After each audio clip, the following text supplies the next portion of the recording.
EVKS Elangovan உடலுக்கு முதலமைச்சர் மு.க. ஸ்டாலின் நேரில் அஞ்சலி.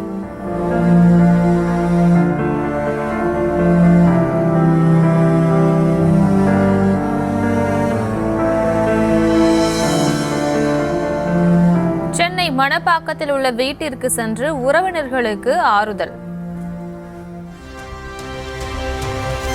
EVKS இளங்கோவனின் உடலுக்கு துப்பாக்கி குண்டுகள் முழங்க காவல்துறை மரியாதை.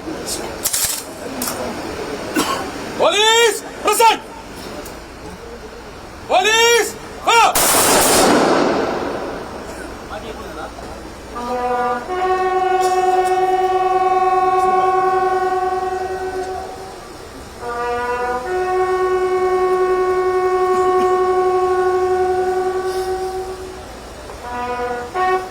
முகலிவாக்கம் மின் மயானத்தில் வைத்து அரசு மரியாதையுடன் உடல் தகனம்.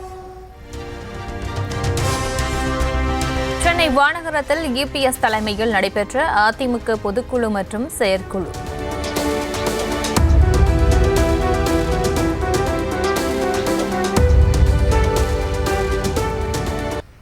அடுத்து வருகின்ற 2026 சட்டமன்ற தேர்தலில் 200 இடங்களில் வெற்றி என ஸ்டாலின் கூறுவது பகல் கனவு என எடப்பாடி பழனிசாமி ஆவேசம். கண்டுகிட்டு இருக்கிறீங்க. கிராமத்தை சொல்லுவாங்க, கூரை ஏறி கோழி பிடிக்க முடியாதவன் வான ஏறி வைகுண்டம் போனானாம். அந்த கதையாத்தான் இருக்குது ஸ்டாலின் சொல்றது. கடந்த தேர்தலில் பச்சையாக பொய் சொல்லி திமுக ஆட்சியை பிடித்ததாக EPS விமர்சனம். ஏதோ பெரிய வாக்கு வித்தியாசத்தில் திமுக வெற்றி பெறல, பல்வேறு பொய்களை வாரி விட்டார்கள். 525 அறிவிப்பு. எந்த கட்சியில 525 அறிவிப்புகள் வெளியிட்டாங்க? இந்தியாவில் எந்த அரசியல் கட்சியுமே இப்படி பச்சை பொய் சொல்லி மக்களை ஏமாற்றிய கட்சி எதுவுமே இல்லை. அது திமுக தான் மக்களை ஏமாற்றி இன்றைக்கு கொல்லைப்புறத்தின் வழியாக ஆட்சிக்கு வந்திருக்கின்றாங்க. 34 தொகுதிகளில் குறைந்த வாக்கு வித்தியாசத்தில் தான் தோல்வியை தழுவியதாகவும் விளக்கம். 50,000 வாக்குகளை 23 தொகுதி இழந்துட்டோம். வெறும் 50,000 வாக்குங்க. அனைத்து இந்திய அண்ணா திராவிட முன்னேற்ற கழக 23 வேட்பாளர்கள் 50,000 மொத்த வாக்கு. அந்த 50,000 வாக்குகள் பெற்றிருந்தா 23 பேர் MLA ஆயிருப்பாங்க அண்ணா திமுகவில்.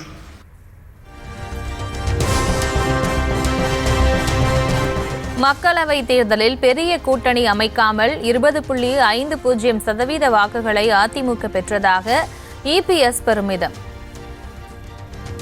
இப்பொழுது அனைத்து இந்திய அண்ணா திராவிட முன்னேற்ற கழகம் பெரிய கூட்டணி அமைக்க இல்ல, பிரதமர் வேட்பாளர் அறிவிக்கல. இந்த நேரத்தில் 20.50 வாக்குகளை நாம் பெற்றிருக்கின்றோம். கூட்டணியும் இல்ல, ஆட்சி அதிகாரம் இல்ல, பிரதமர் வேட்பாளரும் இல்ல. இப்படிப்பட்ட சூழ்நிலையிலும் நாம் தான் 1% வாக்குகளை கூடுதலாக பெற்றிருக்கின்றோம். கூட்டணி என்பது வரும் போகும், ஆனால் கொள்கை நிலையானது என அதிமுக பொதுக்குழுவில் உணர்ச்சி மிக்க உரை. அதிமுக ஆட்சியில் பல திட்டங்களை செயல்படுத்திய போதிலும் 5,18,000 கோடிதான் கடன் இருந்ததாக EPS பேச்சு. எந்த ஒரு பெரிய திட்டத்தையும் செயல்படுத்தாத திமுக ஆட்சியில் 3,90,000 கோடி ரூபாய் கடன் இருப்பதாக குற்றச்சாட்டு. ஆண்டு காலம் 2011 2021 வரைக்கும் சிறப்பான ஆட்சி கொடுத்தோம். அப்பொழுது 2021 இறுதியிலே தமிழ்நாட்டுடைய கடன் 5,18,000 கோடி. 43 ஆட்சி காலத்தில் 3,90,000 கோடி கடன் வாங்கியிருக்கிறாங்க. எந்த ஒரு பெரிய புதிய திட்டமும் வரல, ஆனா கடன் மட்டும் வாங்கிட்டு இருக்கிறாங்க.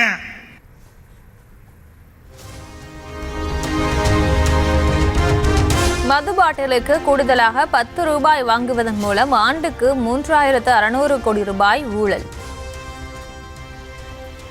10 ரூபாய்னா 30 நாளைக்கு 300 கோடி, வருஷத்துக்கு 3,600 கோடி. இந்த பாட்டிலுக்கு 10 ரூபாய் வாங்குவதன் மூலமாக மட்டும் திமுக அரசு ஊழல் செய்கிறது, மிகப்பெரிய ஊழல். விஞ்ஞான ரீதியாக ஊழல் செய்யும் கட்சி என்பதை திமுக நிரூபித்துக் கொண்டிருப்பதாகவும் EPS ஆவேசம். விஞ்ஞான முறைப்படி ஊழல் செய்கின்ற ஒரே அரசாங்கம் திமுக அரசாங்கம் என்பதற்கு இதுவே சான்று.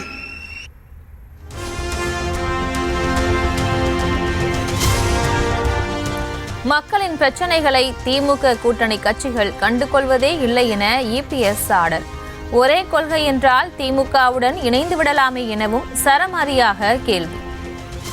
நாள்தோறும் கொலை, கொள்ளை, திருட்டு, வழிப்பறிவு, பாலியல் வன்கொடுமை நடக்கின்ற ஒரே அரசாங்கம் திமுக அரசாங்கம் தான்.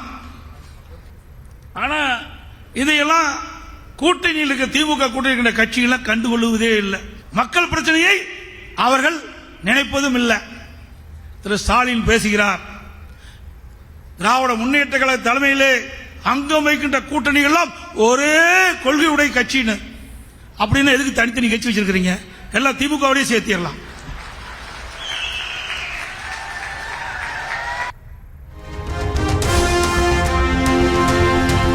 ஜனவரி மாத இறுதியில் தமிழகம் முழுவதும் சுற்றுப்பயணத்தை தொடங்க உள்ளதாக இபிஎஸ் அறிவிப்பு.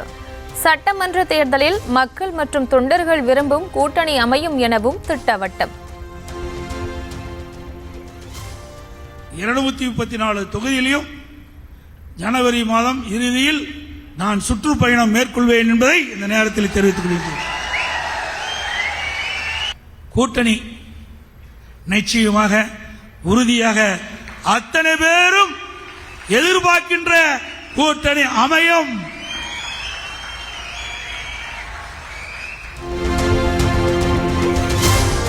பெஞ்சல் புயல் நிவாரணம், டங்ஸ்டன் சுரங்கம், நீட் தேர்வு ஆகிய விவகாரங்கள் உட்பட 16 தீர்மானங்கள் அதிமுக பொதுக்குழுவில் நிறைவேற்றம். டங்ஸ்டன் சுரங்க திட்டத்தை நாடாளுமன்றத்தில் போதிய அழுத்தம் கொடுத்து தடுக்க தவறிவிட்டதாக முதலமைச்சருக்கு எதிராக கண்டன தீர்மானம். ஃபார்முலா 4 கார் பந்தயம், பேனா நினைவு சின்னம் என ஆடம்பர செலவு செய்து விளம்பரத்திற்காக நிதியை வீணடிப்பதாக கண்டனம். நீட் தேர்வு ரத்து விவகாரத்தில் திமுக கபட நாடகம் ஆடிக்கொண்டிருப்பதாகவும் அதிமுக பொதுக்குழு மற்றும் செயற்குழுவில் தீர்மானம். அதிமுக பொதுக்குழுவில் பங்கேற்பதற்கான பாஸை மறந்து வைத்துவிட்டு வந்த அன்வர் ராஜா பவுன்சர்கள் தடுத்தபோது நிலைமையை எடுத்து கூறியும் சிறிது நேரம் அனுமதிக்காததால் வாக்குவாதம்.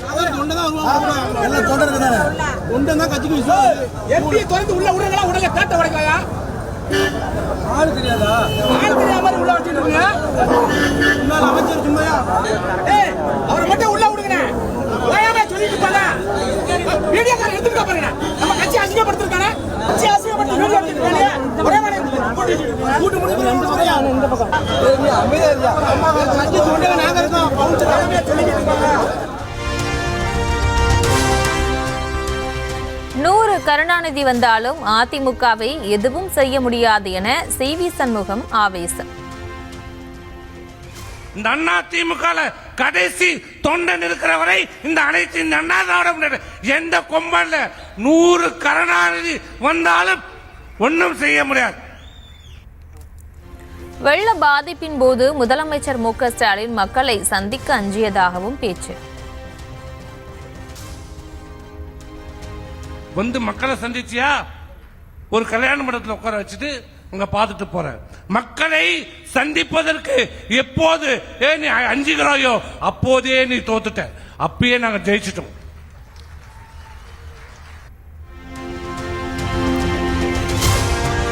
அதிமுக பொதுக்குழுவில் பங்கேற்றவர்களுக்கு சுட சுட சைவ மற்றும் அசைவ விருந்து, சிக்கன், மட்டன், மீன் என தடபுடல் விருந்து வைத்ததால் மணமணக்க சாப்பிட்ட உறுப்பினர்கள். இது வஞ்சர மீன் வறுவல், இது சிக்கன் 65, இது முட்டை, இது மட்டன் முட்டை, இது மட்டன் பிரியாணி, அதுக்கப்புறம் ரசம் சாதம் போல மீன் குழம்பு கூட இருக்கு, எல்லாம் இருக்கு. இருந்தாலும் நான் ரசம் தான், பிரியாணிக்கு அப்புறம் கொஞ்சம் ரசம் சாதம் சாப்பிட்டா ஜீரணம் ஆகும், அதுக்காக ரசம் சாதம். பூந்தமல்லி நெடுஞ்சாலையில் சாலையின் இருபுறத்திலும் போக்குவரத்து நெரிசல். அதிமுக பொதுக்குழு காரணமாக சாலையில் ஊர்ந்து சென்ற வாகனங்கள்.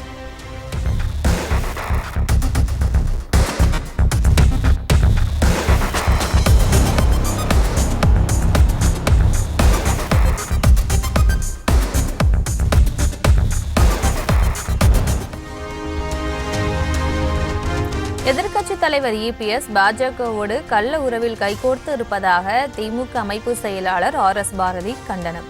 மத்திய அரசின் மக்கள் விரோத செயலை கண்டிக்காமல் பாஜகவுக்கு வலிக்காத வகையில் தீர்மானம் நிறைவேற்றியிருப்பதாகவும் விமர்சனம்.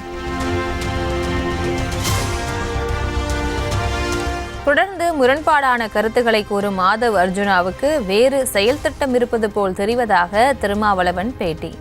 6 மாத சஸ்பெண்ட் நடவடிக்கைக்கு பின் மீண்டும் விசிகாவில் இணைய வேண்டும் என்றால் அமைதியாக இருக்க வேண்டும் எனவும் அறிவுரை. அப்படி சொல்லக்கூடாது. அவர் மறுபடியும் இந்த கட்சியில் தொடர்ந்து இயங்கணும் அப்படின்னு அவர் நினைச்சிருந்தாருன்னா 6 மாதத்துக்கு அவர் அமைதியாக இருந்திருப்பார். ஆனால் மறுபடியும் அவர் முரண்பாடான கருத்துக்களை சொல்லுவது ஏதோ ஒரு செயல் திட்டம் அவருக்கு இருக்கிறது என்பதை நம்மால் உணர முடியும்.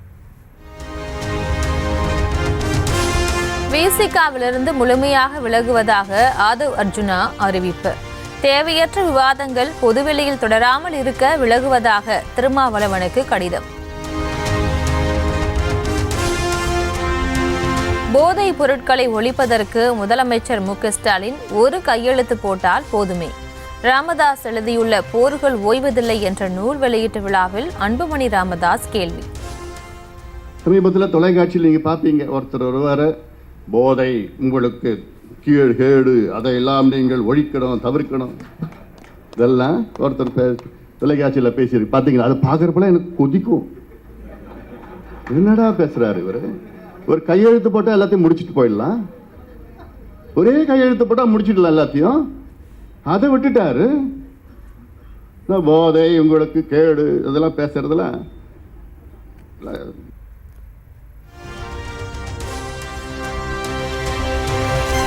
மழை வெள்ள முன்னெச்சரிக்கை நடவடிக்கைகளை முறையாக எடுக்கவில்லை என தமிழக வாழ்வுரிமை கட்சித் தலைவர் வேல்முருகன் அதிருப்தி. திமுக கூட்டணியில் இடம்பெற்றுள்ள வேல்முருகன் தனது அதிருப்தியை வெளியிட்டுள்ளதால் சலசலப்பு. கடலூர் மாவட்டத்தில் வாழ்கிற கடலூர் தொகுதியில் வாழ்கிற மக்கள் பல்லாயிரக்கணக்கான மக்கள் பாதிக்கப்பட்டிருக்காங்க. பல்லாயிரம் குடும்பங்கள் பாதிக்கப்பட்டிருக்கு. பல லட்சக்கணக்கான மக்கள் பாதிக்கப்பட்டிருக்காங்க. ஆக இதுக்கு என்ன நிவாரணம்?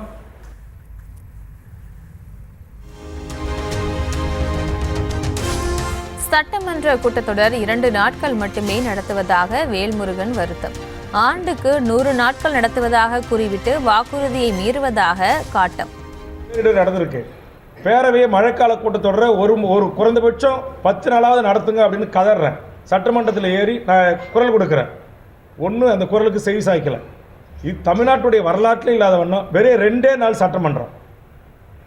இப்படி இது திமுக தேர்தல் அறிக்கையில் ஆண்டுக்கு ஒரு முறை 100 நாட்கள் நாங்கள் சட்டமன்றத்தை நடத்துவோம் அப்படின்றீங்க. மழை வெள்ள நிவாரணமாக 2000 ரூபாய் பிச்சையா போடுகிறீர்கள் என வேல்முருகன் கேள்வி. கடலூர் மாவட்டம் என்ன பாவம் செஞ்சது? வடதமிழ்நாடு என்ன பாவம் செஞ்சது? எதுக்கு இங்க பிச்சையா போடுறீங்க 2000 ஒரு குடும்ப அட்டைக்கு? சென்னைக்கு ஒரு நியாயம், வட தமிழகத்திற்கு ஒரு நியாயமா என்றும் காட்டும். மாவட்டத்துக்கு 6000. அனைவரும் உங்களுடைய குடிமக்கள், அனைவரும் இந்த நாட்டு அனைவரும் உயிர் சமமான உயிர். இது என்ன நியாயம்? தேர்தல் முடிந்ததும் அமைச்சரின் உதவியாளர்கள் தான் தன்னிடம் பேசுவதாக வேல்முருகன் காட்டம். அமைச்சர்கள் எங்களிடம் பேசினால் கௌரவ குறைச்சல் ஏற்பட்டு விடுமா எனவும் கேள்வி. கூட்டணி தேர்தலும் போது கூட்டணி கட்சிகளுக்கு முறையா திமுக தலைமையிலிருந்து தகவல் சொல்றீங்க. அதே கூட்டணி கட்சி மாவட்ட செயலாளர் இருக்கிற மந்திரி ஆயிட்டீங்க உடனே அமைச்சருங்க பேச மாட்டாங்க. அவங்க டபேதாரு, அவங்க வீட்டில் வேலை செய்கிறவங்க ஃபோன் பண்ணி அமைச்சர் உங்களுக்கு சொல்ல சொன்னார், இங்கே மீட்டிங் நடக்குது. ஏன்னா நீங்கள் அமைச்சருங்கள், நீங்கள் வாய் திறந்தா உங்களுக்கு பிரிஸ்டேஜ் பிரச்சனை ஆகிடுமா? திமுக ஆட்சியிலும் அதிமுக ஆட்சியிலும் ஏரிகளை தூர்வாருவதாக ஊழல் நடப்பதாக வேல்முருகன் குற்றச்சாட்டு. கேள்வி கேட்டால் கூட்டணி கட்சி தலைவர்களை புறக்கணிப்பதாகவும் குற்றச்சாட்டு. கடந்த அதிமுக ஆட்சியிலும் சரி, இப்போ திமுக ஆட்சியிலும் சரி, நூற்றுக்கணக்கான கோடி பெருமாள் ஏரியை தூர்வாரணும், வீராணத்தை தூர்வாரி கலையை பரப்படுத்தணும்னு சொல்லிட்டு நூற்றுக்கணக்கான கோடி மக்களுடைய வரி பணத்தை ஊழல் செய்து கொள்ளையடித்துக் கொண்டார்கள் அதிகாரிகள் துணையோட. திமுக அரசை வேல்முருகன் விமர்சிப்பது அவருடைய நிலைப்பாடு என திருமாவளவன் கருத்து. வேல்முருகன் திமுக அரசை விமர்சிக்கிறார் என்பது அவருடைய நிலைப்பாடு. அது அவரிடத்தில் தான் நீங்கள் கேட்க வேண்டும். வெள்ளத்தால் பாதிக்கப்பட்ட மக்களுக்கு ரேஷன் அட்டைக்கு 5000 ரூபாய் வழங்க வலியுறுத்தல். பாதிக்கப்பட்ட மக்களுக்கு ஒரு ரேஷன் அட்டைக்கு குறைந்தது 5000 ரூபாய் வழங்க வேண்டும் என்று விடுதலை சிறுத்தைகளும் நாங்கள் வலியுறுத்தி வருகிறோம். முதல்வரை சந்தித்த போதும் நாங்கள் அதை சுட்டிக்காட்டியிருக்கிறோம்.